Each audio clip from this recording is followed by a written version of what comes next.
Hi, everyone. Welcome to today's Lean Publishing Tip of the Day. Today, I'm just going to be talking briefly about backing up your book manuscript. As usual, with the first minute or two, I'm going to do some housekeeping. You can find all these videos recorded forever on our YouTube channel at Leanpub. Please like and subscribe. You can also find a corresponding blog post for each of these Lean Publishing Tips of the Day on our blog at leanpub.com/blog. As I always like to say, if you go to the blog and you can't find the article, just click the magnifying glass and search for the keywords and you should find it. There's also a kind of category or tag for tip of the day that you should be able to find it there as well. And you can click the button on the blog post or on a banner on our homepage to sign up for the Lean Publishing Daily email newsletter. If you like getting these Lean Publishing tips of the day in your email inbox and you want to read them instead of watching me or listening to me talk about them, in each of these email newsletters, at the top, you'll see great deals on Leanpub bestsellers and new releases and things like that. But if you scroll down a little bit, you'll also get to the tip of the day with links and stuff like that.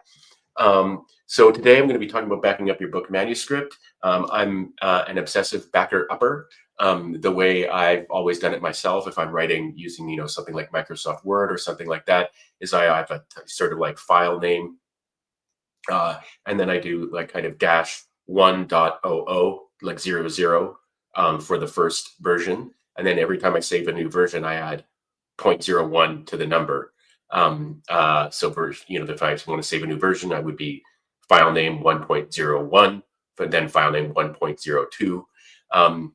And one of the reasons I like doing manuscript backups that way is that I know that the basic idea is you don't want to lose work. So it's like if I deleted something and I'm like, you know what, I want to bring that back, or what was that really clever saying that I had? I want to be able to get back to it. There's other kinds of reasons to do that kind of naming convention as well. So for example, if you're working with other people on files and you want to be very strict about the progression from beginning to end, every time you open up a new file, basically you save as a new, every time you open up the file, you save as a new, someone opens it up, you save as a new version and add 1 to the end. Obviously, there are much more sophisticated ways. That's actually a pretty sophisticated way in its own right.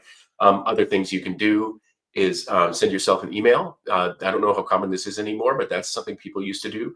I actually think that that's actually a very good way of saving backups for text files and other kinds of things, because it has a subject and it has an attachment and it has a date and time, and it has a from email address and a to email address. And that's actually a lot of really great kind of data to have, not only for kind of reconciling issues or something like that, but just for jogging your memory.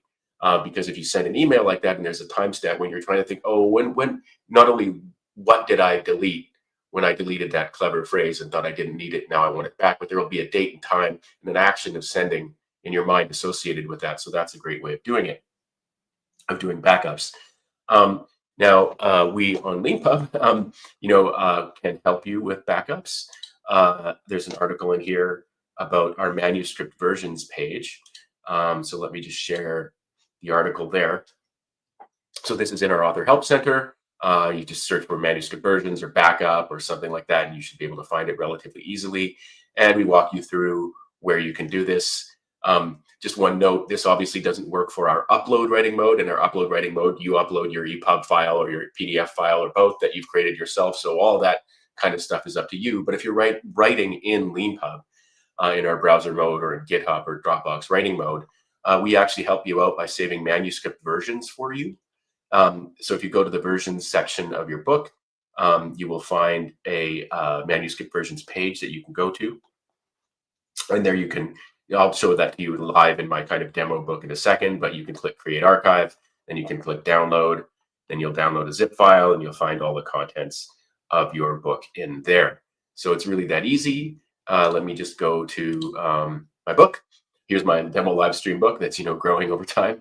As always, if you're signed into Leanpub and you've got a book, you go to the book landing page, you can just click Edit and the Edit button that you'll find on the landing page, and then you'll go to your kind of book admin, or what we call the author app section. Right near the top here, currently, under the versions section, you'll see manuscript versions page. So you click there. And what you'll see here is that we've created, every time you preview, we save a version. Every time you do an action like generate a print ready PDF, like I did in a recent video, we save a version. If you're writing in the browser mode, you'll also note that there are autosaves. I'm actually currently not 100% sure when an autosave is triggered, so I'm not going to talk about that. But there are also autosaves as well. If you then ever want to down, and there's a, by the way, there's a date and time there as well, which is very useful, as I said. You can go to the, if you want to get the backup, you just go to Create Archive. You'll see a little progress thing saying that we're exporting the archive, and then you'll have an option to download the book manuscript there. So that's really helpful. Hopefully gives you some comfort that, even though in this current version, you can't kind of add names and stuff like that, which would be really useful.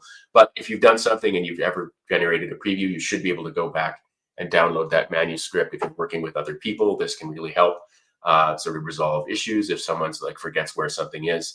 So you can download your manuscript versions backups from the manuscript versions page.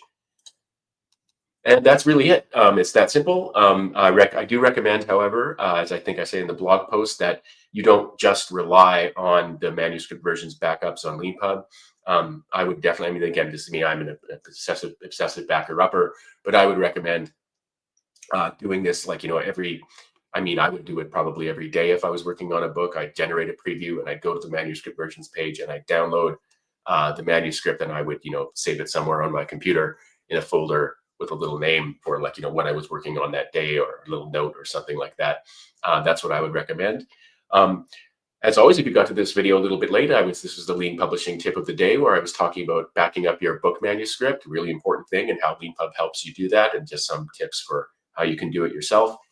You can find all these videos on our YouTube channel at Leanpub. You can find the blog posts corresponding to each video on our blog at leanpub.com/blog. Wherever you saw this, please, kind of like and subscribe and follow and things like that, especially on our YouTube channel. It really helps if you're a Leanpub author. It will help you get discovered, will help other Leanpub authors get discovered, and you'll also discover new Leanpub books and authors yourself. So thanks very much for watching this live stream today.